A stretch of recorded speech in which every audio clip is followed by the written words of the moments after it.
বিসমিল্লাহির রহমানির রহিম। সুপ্রিয় শিক্ষার্থীবৃন্দ, আসসালামু আলাইকুম।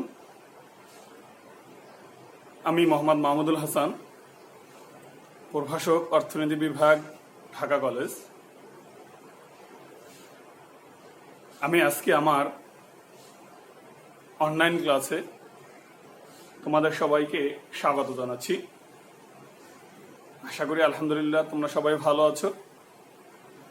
আজকে আমার ক্লাসটা হচ্ছে অনার্স প্রথম বর্ষের মৌলিক পরিসংখ্যান বিষয়ের অধ্যায় হচ্ছে সংশ্লেষণ ও নির্ভরণ, এবং আজকের বিষয়টা হচ্ছে যেমন আমাদের গুণানুক্রমিক সংশ্লেষ অথবা র্যাঙ্ক কোরিলেশন।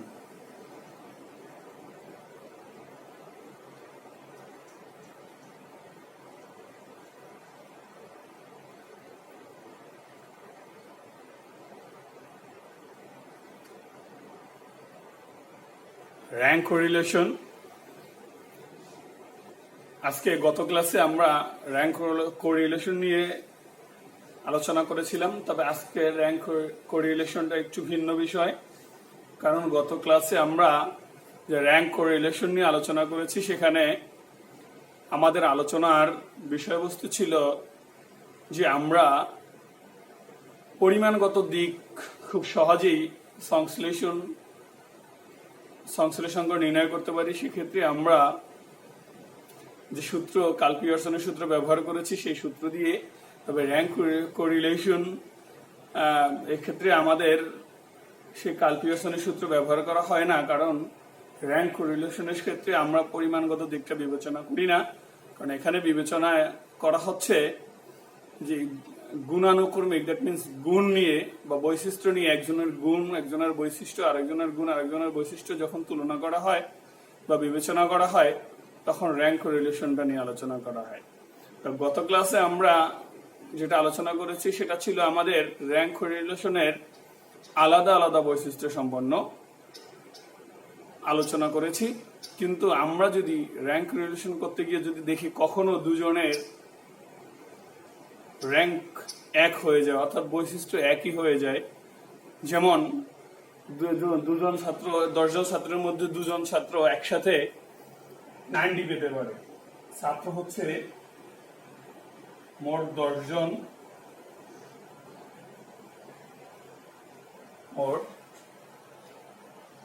জন,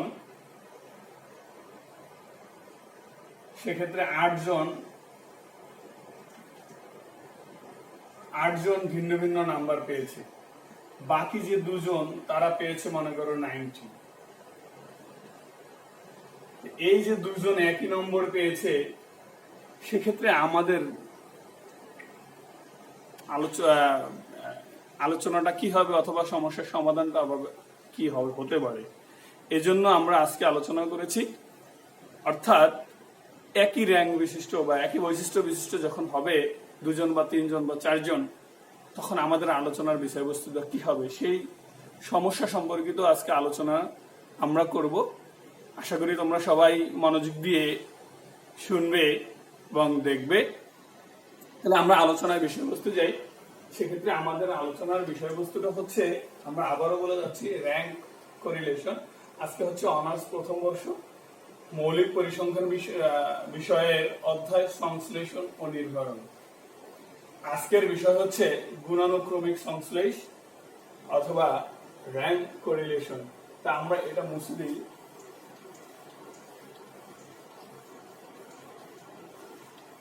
আমরা বিষয়বস্তুটা লিখে নেই।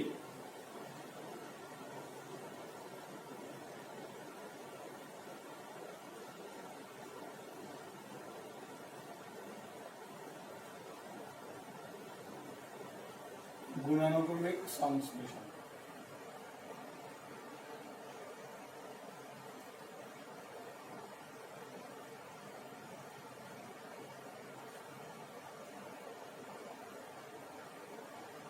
দেখো, এটা হচ্ছে আজকে আমাদের আলোচনার মূল বিষয়বস্তু। সেটা হচ্ছে যে আমাদের সংশ্লেষণ ও নির্ভরণ অধ্যায়ের এই বিষয়ের বা এই টপিকের উপর আমরা আলোচনা করব। তাহলে আমরা আগে একটু সূত্রটা লিখে সূত্রটা শিখে নেই। সেক্ষেত্রে আমাদের সূত্রটা হচ্ছে rho is equal 1 minus 6 summation B square plus 1/12 m1 cube minus m1 plus 1/12 m2 cube minus m2, এভাবে প্লাস দিয়ে dot dot dot m cube minus m। এখন দেখো এখানে কথা হচ্ছে যে আমরা প্লাস ডট ডট দিলাম কেন? মনে করো যদি আমাদের এটা হয় যে 60 2 বার, 75 3 বার, 63 4 বার, তাহলে কি যদি আমরা মনে করি এটাকে m1 ধরি, এটাকে m2 আর এটাকে যদি m3 ধরি, তাহলে দেখো আমাদের কোথায় যাচ্ছে 1 2, তার মানে আরো একটা হচ্ছে। এখন আছে কত m1 m2 যদি আরো হয় তখন m3 প্লাস এখানে কি হবে? এখানে আসবে আমাদের এটা 1/12 m3 কিউব মাইনাস m3।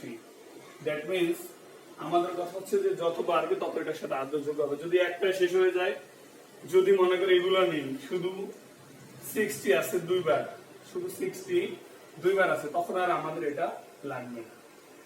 তখন আমাদের এটুকুতেই শেষ হয়, এটুকুতেই শেষ হয়ে যাবে, এখানেই শেষ হয়ে যাচ্ছে। কারণ আমরা জানি এখানে শুধু m1 আছে, মানে একটা সংখ্যা 2 বার আছে, এটাতে m1। যদি দুটো সংখ্যা হয়, ওই যে বললাম 65 মনে করো 65 আছে, তখন কি এটা m2। দ্যাট মিন্স এখানে আর একটা বেড়ে যাবে, সেটা হচ্ছে plus 1/12 m2 cube minus m2। আশা করি আমরা বুঝতে পেরেছি, ঠিক আছে। এখন আমরা আমাদের আসল অঙ্কের ভিতরে চলে যাচ্ছি। দেখো আমরা একটা বই থেকে একটা অঙ্ক নিয়ে সেটা করার চেষ্টা করি। তো তোমরা সূত্রটা মনে রাখো।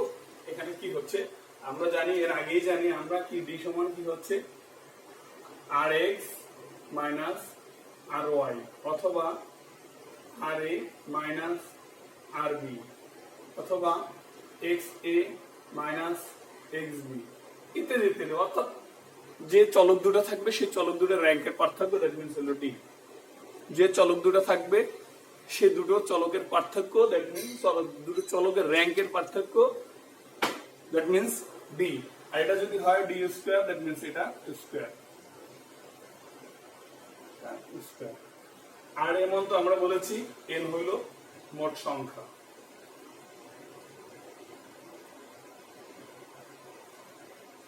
আর রোকে আমরা গুণানুক্রমিক সংশ্লেষণ করি।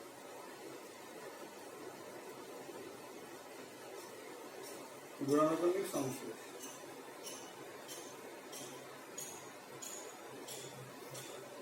তাহলে আমরা আসলে একটা অঙ্কের ভিতরে চলে যাই। অঙ্কের ভিতরে চলে গেলে আমরা আসল জিনিসটা আমরা বুঝতে পারবো। দেখো আমাদের আজকের একটা অঙ্ক আমরা বই থেকে তুলে নিই।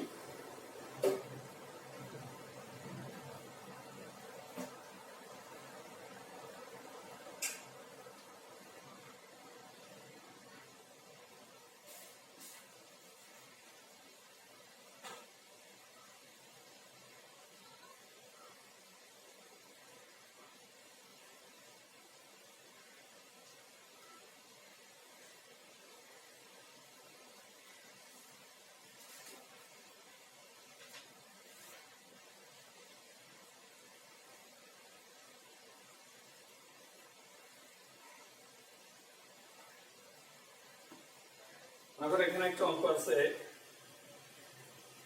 ম্যাথের মার্কস বা x মনে করো,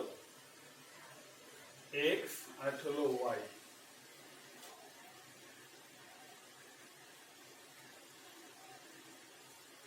x y কি আছে 20,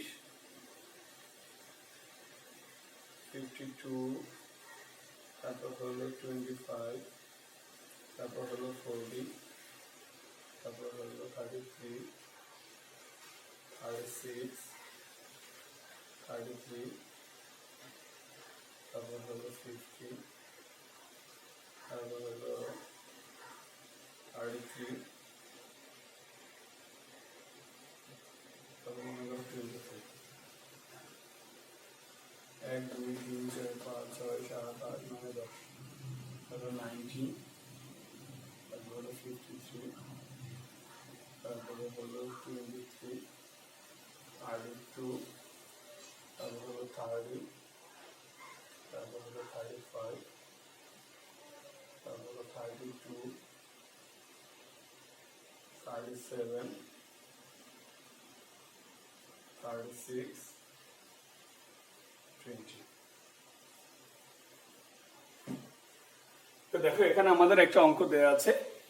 অঙ্কটা হচ্ছে কি এক্স এবং ওয়াই এর মান দেয়া আছে, অথবা তুমি মনে করো যদি এটা ম্যাথের মার্কস হয়, এটা মনে করো ফিজিক্সের মার্কস, অথবা এটা বাংলা, এটা ইংলিশ, যেটাই হোক বৈশিষ্ট্য আর কি দুজনের বা দুটো চলকের বৈশিষ্ট্য হচ্ছে কি যখন এক্স 20 তখন ওয়াই 19, যখন 52 তখন 53, যখন এক্স 25 তখন ওয়াই 23, যখন এক্স 40 তখন ওয়াই 32, যখন X 33 Y 30, X 36 Y 35, X 33 Y 32, X 50 Y 37, X 33 Y 36, X 23 Y 20।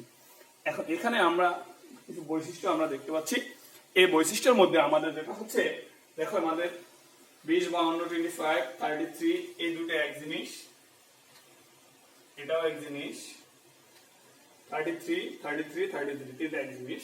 আবার এখানে কি আছে 19, আবার 53 23 32 30 35 32, আর তার মানে এই 32 একই জিনিস, 37 36 20। এখন কথা হচ্ছে দেখো আমরা যদি ধরি এখানে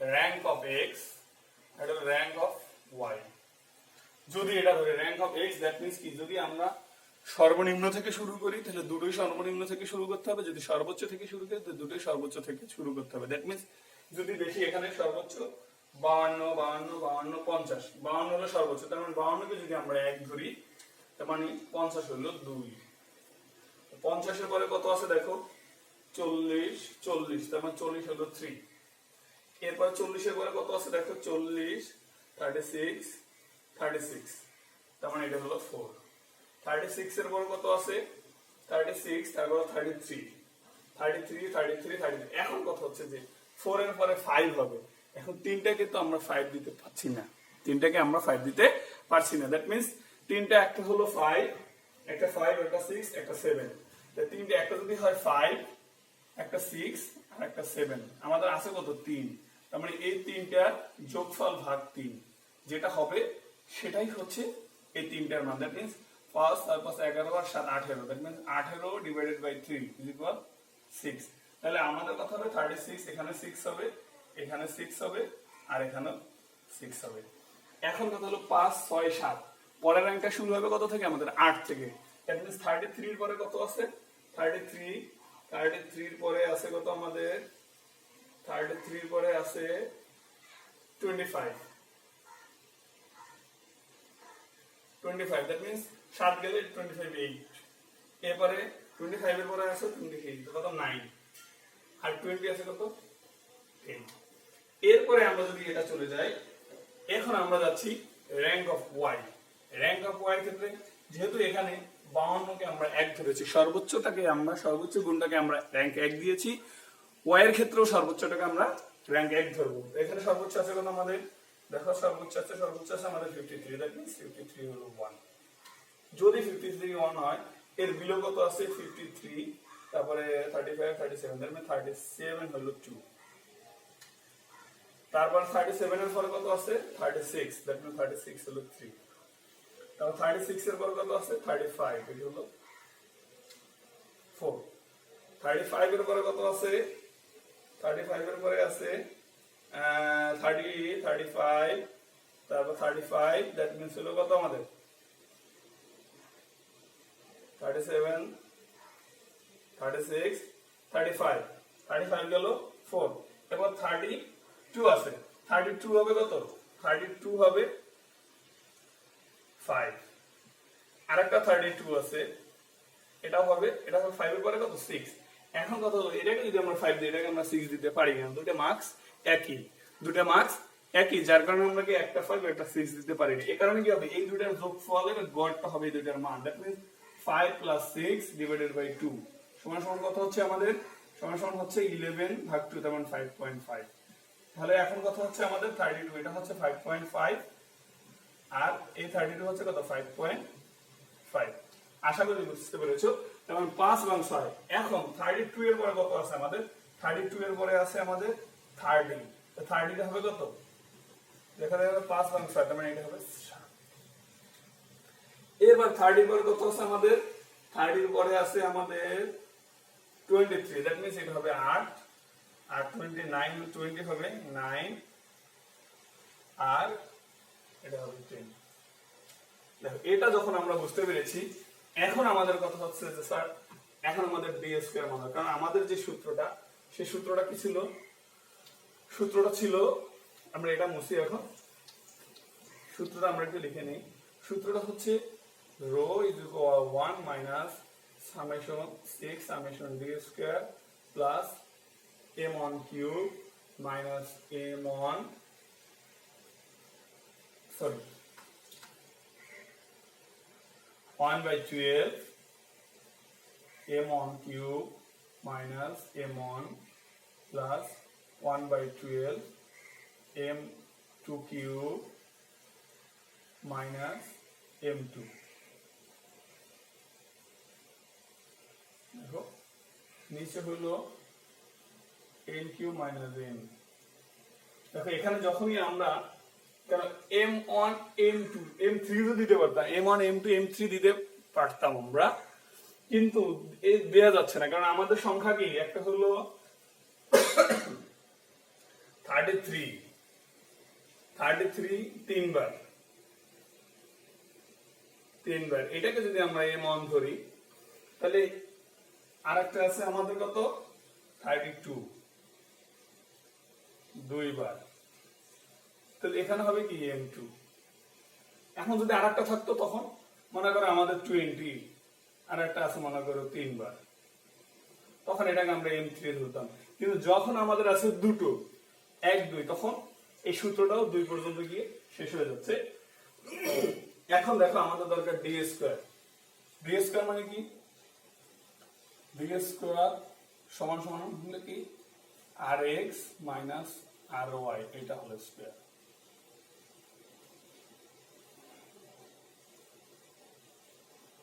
এখন দেখো এটা যদি হয় 10 - 10 0, এটাকে স্কয়ার দিলে 0 হয়, 1 - 1 এটাকে স্কয়ার দিলে 0 হয়, 8 - 8 এটাকে স্কয়ার দিলে 0 হয়, 3 - 5.5 দ্যাট মিন্স হলো -2.5, -2.5 কে 25 দিলে 6.25।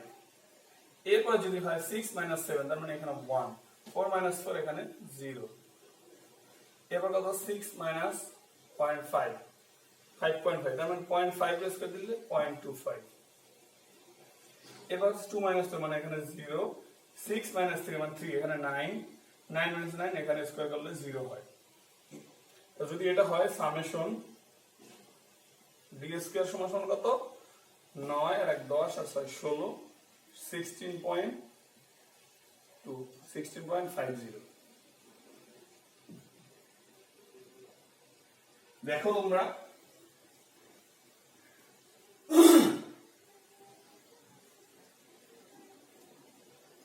আবার একটু যোগ করে দেখো কত হয় আমাদের, 3 - 5.5 মানে 2.5, 25 কে আমরা দিই 2.5 দেখো 25 এর 5 এখানে 10 আর 2 12, 10 এর 0 আর আমরা 2 4 আর 5 5 2 6, তার মানে 1 2 1 ঘর, তাহলে 6.25। যদি 6.25 হয়, এখানে আছে 1, এখানে 0.5 0.25, এখানে হলো 9, তাই মানে 9 9 আর 10, দেখো দেখো 9 আর 10 আর 16, 16.50 হয়েছে। এখন আমরা এখানে মান বসিয়ে যাই। মানটা কি হবে? র্যাঙ্ক অফ কোরিলেশন বা গুণানুক্রমিক সংশ্লেষণটা কত হচ্ছে? Rho is equal 1 minus 6 summation D square. Summation D square কত? 16.50 প্লাস 1/12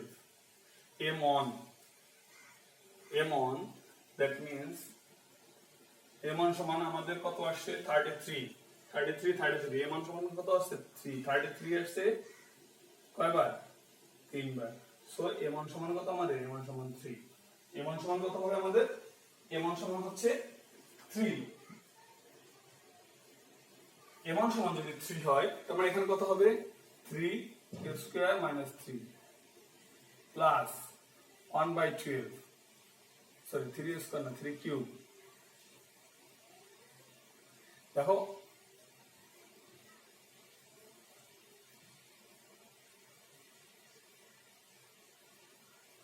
মানে 1/12 m2 আসছে কতবার?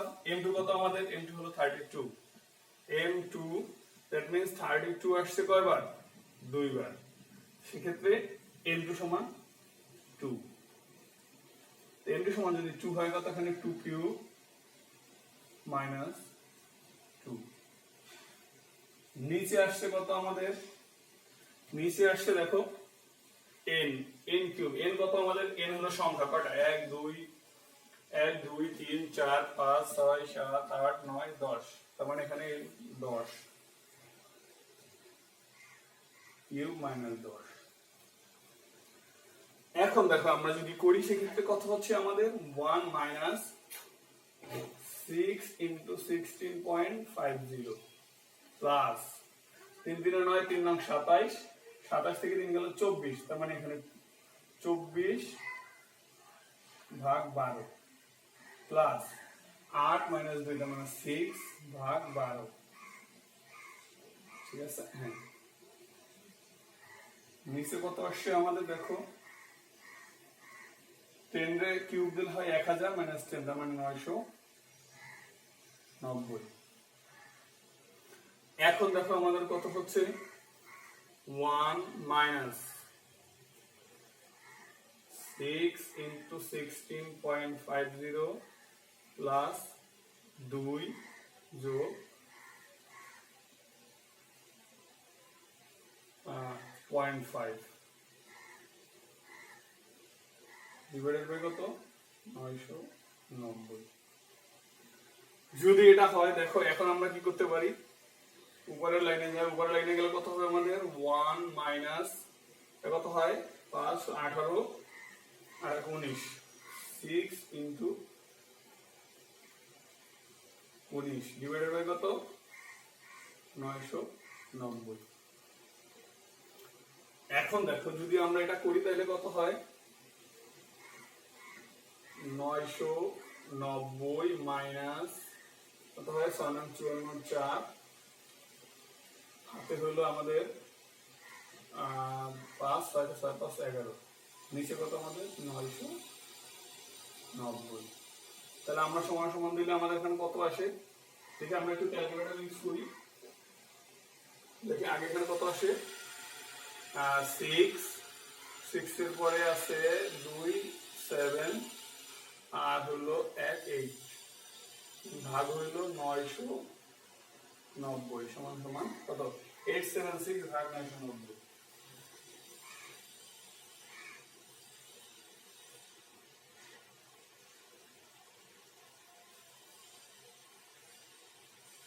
এইট সেভেন সিক্স ভাগ হলো 990 কত? 0.88। হ্যাঁ 0.88। এখন যদি এটা হয় আমরা এই লাইনটা মুছে দিয়ে দেখো।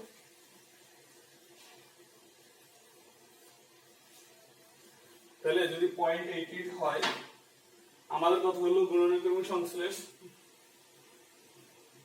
রো, এটাকে আমরা রো বলি, রো দেখো গুণনিক্রমিক সংশ্লেষণের রো কত হলো আমাদের 0.88, সুতরাং রো সমান সমান 0.88। এখন যদি বলা হয় গুণানুক্রমিক সংশ্লেষণ গুণানুক্রমিক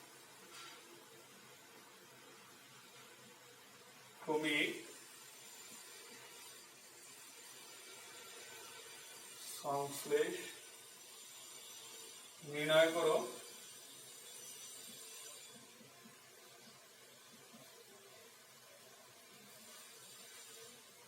এবং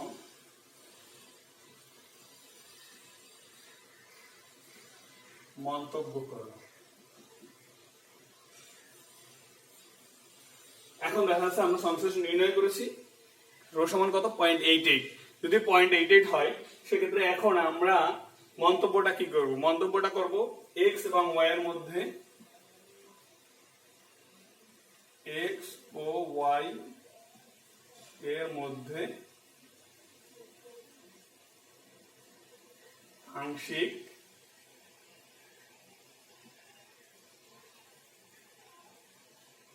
ধনাত্মক সম্পর্ক বিদ্যমান।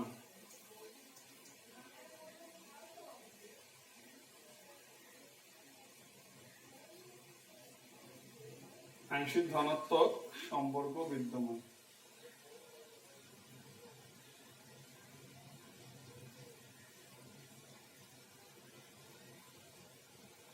তাহলে কি হলো, যেহেতু 0.88 সেহেতু আংশিক ধনাত্মক হবে। যদি -0.88 হইতো তাহলে আংশিক ঋণাত্মক হতো, আর যদি 0 হতো তার মানে কোনোটার মধ্যে কোনো সম্পর্ক নেই, দুটো চলকের মধ্যে কোনো সম্পর্ক নেই। এখন যেহেতু আর যদি পয়েন্ট যদি 1 হতো সমান সমান +1 তার মানে পূর্ণ ধনাত্মক, যদি -1 হতো তাহলে পূর্ণ ঋণাত্মক সম্পর্ক। এখন যদি এটা গণিত হয়, এটা যদি ফিজিক্স হয়, এবং গণিত পদার্থের মধ্যে আংশিক ধনাত্মক সম্পর্ক বিদ্যমান। এখন যেগুলো x y দিয়ে আমরা প্রকাশ করেছি, তার মানে x ও y চলকের মধ্যে আমাদের আংশিক ধনাত্মক সম্পর্ক বিদ্যমান। তাহলে তোমরা দেখো, দেখার পরে যদি কোনো সমস্যা থাকে আমাকে ইনবক্স করবে, আমি সমস্যার সমাধান দেওয়ার চেষ্টা করব।